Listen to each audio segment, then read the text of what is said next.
The Daleks Master Plan Part 3. The storyline continues. I wish it were as exciting as episode 2, but that episode is available.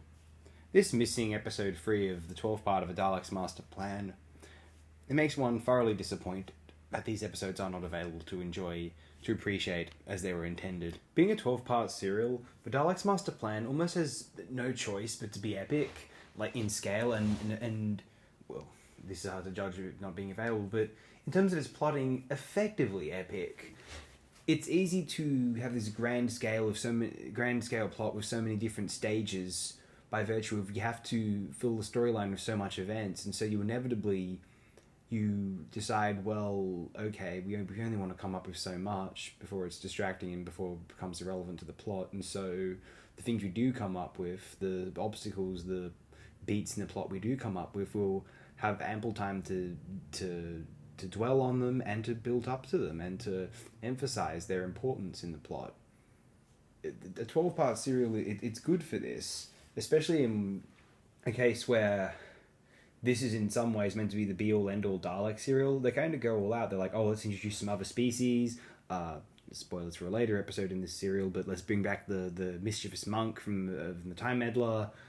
They introduce a couple of companions and like kill them off. I don't know how that to do with production circumstances or whether they wanted to do that anyway.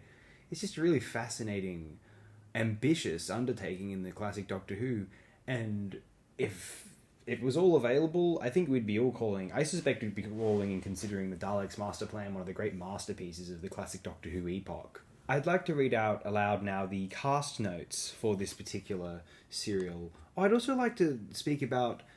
So, this is interesting. Regarding a Christmas episode that existed around... A Doctor Who Christmas special that existed around and within the continuity of the Daleks Master Plan, allegedly, apparently.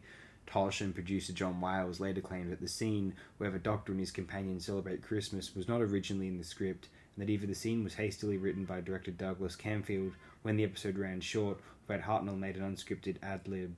However, it appears on Camfield's camera script, and it was common practice at the time for BBC shows to have a director adjust a camera for a Christmas episode. Editing would have allowed for the removal of the line if necessary. Yeah, we'll get to that, actually. That's a thing. Jean Marsh had previously... These are the cast notes, excuse me. Jean Marsh had previously played Princess Joanna in The Crusade, and later played Morgane in Battlefield. She had also been married to future Third Doctor actor John Pertwee.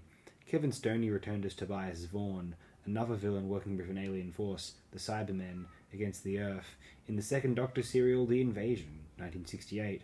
Additionally, Stoney also played Tyrone in the fourth Doctor serial Revenge of the Cybermen, 1975. The lead actress of the film scene in The Feast of Stephen was played by Sheila Dunn, who was Douglas Camfield's fiancée at the time of the episode was in production. The two married just before the serial completed production. Camfield later cast her in a minor voice role in The Invasion and a major screen role in Inferno. The alien delegates at the Daleks conference on Kemble differ from those seen in Mission to the Unknown, and as that episode is lost, there is some confusion over which is which. Those that reappear here had all been recast, see Ronald Rich. While some are new to Master Plan and some seen in Mission are missing, this only came to light when Day of Armageddon was returned to the BBC archives. How did people not notice this at the time? I guess the productions were different, but... I mean, they didn't... There were different time slots when they were producing and filming Mission to the Unknown versus the Daleks Master Plan, but... Couldn't you have just, like, a shelf where you're like, okay, that's the makeup and the suits for the aliens, and, like they made new ones? Like, that's... Because I can't necessarily tell that there's different aliens in these... from these 2000s DVD reconstructions. This is interesting. Wow. Reg Pritchard, who appears in The Feast of Stephen as Man in Macintosh, had previously played Ben Dahir in The Crusade, 1965, and the Doctor seemingly mistakes him for this character. I've heard about that. I've read about that. Brian Kent later played Chairman Tenza in The Dominators, 1968.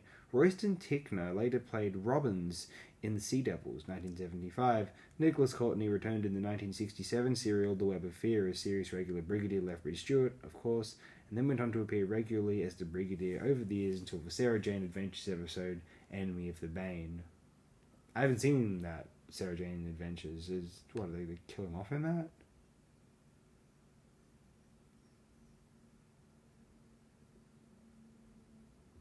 Oh, last episode of Courtney's the Brigadier prior to his death in 2011. Okay. I was going to say, if they kill the Brigadier off, that's... I mean, even Battlefield, the Seventh Doctor serial didn't have the guts, the balls to kill off the Brigadier. You can't kill off the Brigadier. That's just cruel. Anyway, I think this will close the episode here. Have a fantastic day, night, wherever you are. Thanks again, my friends. Much appreciated.